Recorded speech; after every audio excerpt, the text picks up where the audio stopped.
Saudações filosóficas, vamos neste vídeo tecer algumas reflexões em torno de um parágrafo de uma obra praticamente desconhecida, de um autor praticamente ignorado. Esse autor chamava-se Inácio Francisco Silveira da Mota, foi um escritor, político, jornalista português do século XIX, e a obra em causa intitula-se Horas de Repouso. Foi publicada em 1881 ou 1880, segundo a capa é de 1881, segundo o frontispício é de 1880, para o caso pouco interessa, mas não deixa de ser uma curiosidade. E, portanto, pelo título, podemos ser levados a pensar que este senhor vai falar de férias, de momentos de ócio, momentos em que não tinha nada para fazer e, portanto, resolve escrever talvez poesia, talvez, enfim, uma prosa poética, algo do género.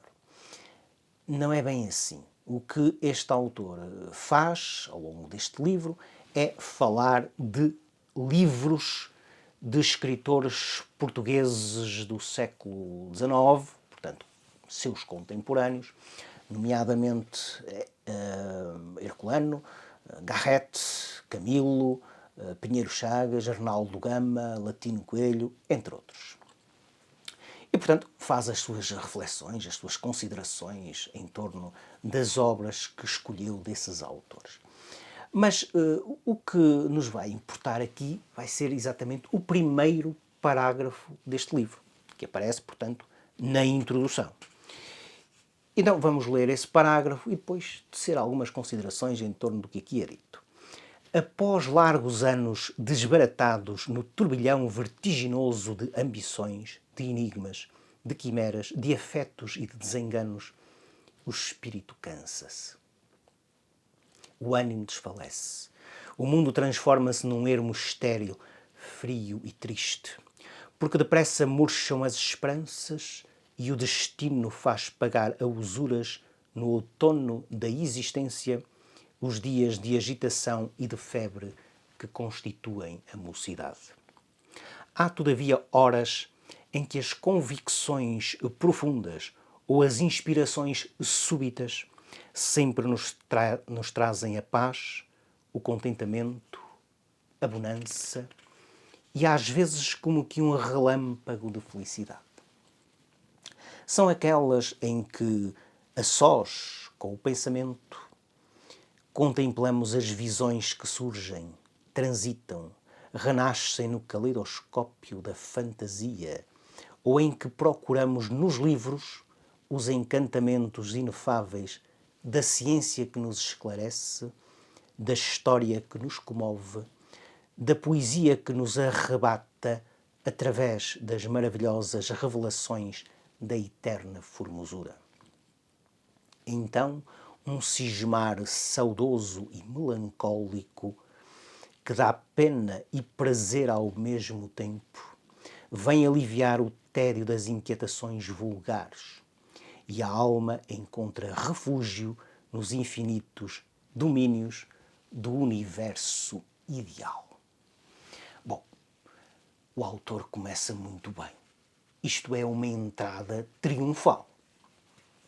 Bom, vamos então refletir um pouco sobre o que aqui é dito.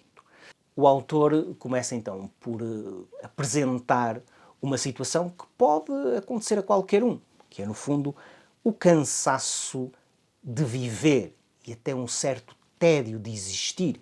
Ele diz que, enfim, após largos anos desbaratados no turbilhão vertiginoso de ambições, enigmas, quimeras, desenganos, etc., o espírito cansa-se. O ânimo desfalece.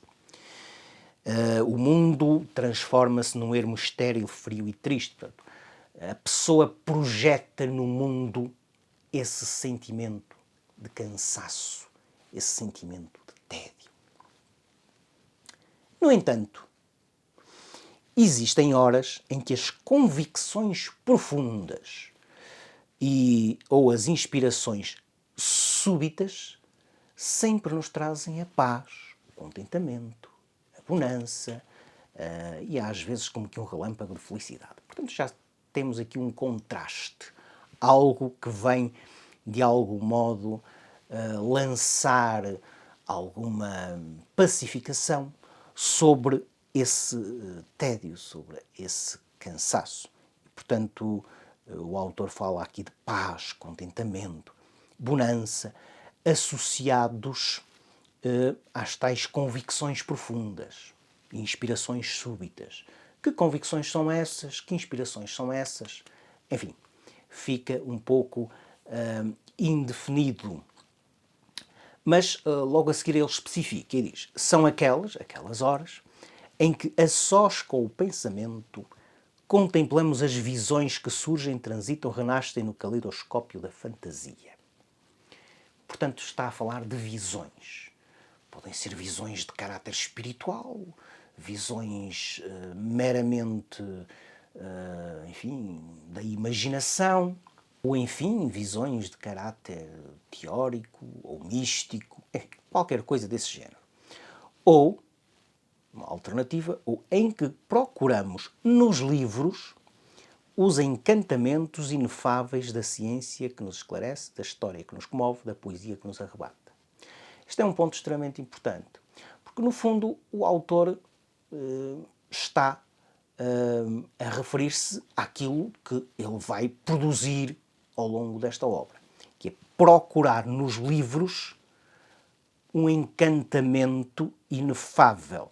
O encantamento, no caso, poderá ser sobre a ciência, sobre a história, sobre a poesia, mas, portanto, está aqui uma ideia muito importante que tem que ver com o facto de a leitura e a escrita produzirem uma espécie de encantamento, uma espécie de redenção perante o cansaço da vida, perante as inquietações do cotidiano. Há um autor alemão chamado Dietrich Schwanitz que naquela obra Cultura, tudo o que é preciso saber, várias vezes refere a importância da literatura, dizendo que ela compensa o desencantamento do mundo através do reencantamento artístico por meio da ficção. Bom, é claro que isso acontece com a literatura, mas também com a arte em geral, com a filosofia, talvez também com a ciência. Portanto, no fundo, estas atividades são maneiras de resistir ou de superar até e de ultrapassar o desencanto que o mundo, reduzido à sua dimensão cotidiana, rotineira, enfim, vulgar, produz em qualquer ser humano. Portanto, são formas de salvação, formas de redenção. E, portanto, quando o autor intitula este livro com essas palavras, portanto, horas de repouso, o que está a dizer é que, no fundo, escrever, ler e escrever, produzem uma espécie de tranquilidade no mar da inquietação cotidiana. E, portanto, há uma espécie de quietude no próprio ato de escrever. As pessoas poderão dizer, mas escrever é um ato que implica movimento. Ler também implica movimento. Sim, mas comparando com a agitação cotidiana, essas atividades constituem uma espécie de repouso. Por isso é que o autor, enfim, escreve então horas de repouso, que são horas relativas à escrita e à leitura.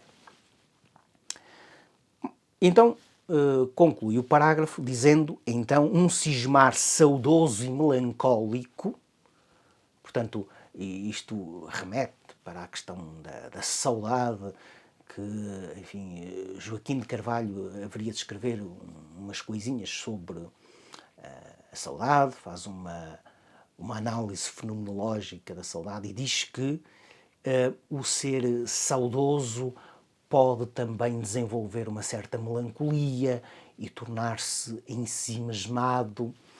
E, portanto, há aqui uma ligação entre saudade, melancolia, ensimismamento. E o texto continua dizendo que dá pena e prazer ao mesmo tempo. Portanto, este cismar saudoso e melancólico dá pena e prazer ao mesmo tempo. Digamos que sintetiza sentimentos contraditórios. Garrett, naquele poema que se intitula Camões, começa exatamente com essas palavras: saudade, gosto amargo de infelizes, delicioso pungir de acerbo espinho. Então, a saudade é um delicioso pungir de acerbo espinho. Portanto, palavras, enfim, que geram aqui uma certa contradição, mas que traduzem bem esta ideia de algo que dá pena e prazer ao mesmo tempo. Então, esse cismar saudoso vem aliviar o tédio das inquietações vulgares. E a alma encontra refúgio nos infinitos domínios do universo ideal. É curioso que o autor usa mesmo o termo tédio, tédio das inquietações vulgares, e no início do parágrafo referiu-se ao cansaço do espírito. Parece que ele está aqui a efetuar uma reflexão de caráter existencial, faz lembrar, enfim, aqueles autores das filosofias da existência que Kierkegaard já tinha, enfim, escrito a sua obra por esta altura, e ele falava muito da angústia e do desespero, mas depois, no século XX, autores como Sartre vêm falar da náusea, Camus do sentimento do absurdo, Heidegger refere-se ao tédio, à derelição, ao abandono, enfim. E parece que este autor já está, de algum modo, a antecipar esse tipo de reflexões. Bom, mas o que é importante neste parágrafo é exatamente essa convicção de que a leitura e a escrita podem ter uma função redentora e uma função, enfim, salvadora perante o naufrágio da nossa inquietação cotidiana. E por isso vale a pena pegar num livro, ler, escrever sobre aquilo que esse livro diz, porque isso serve de alguma forma para libertar o espírito das cadeias e do cativeiro que é a existência cotidiana na sua vulgaridade crua, medíocre e rotineira. Bom, por hoje é tudo. Ponham like, partilhem o vídeo, subscrevam o canal, deixem também os vossos comentários se acharem oportuno e até à próxima.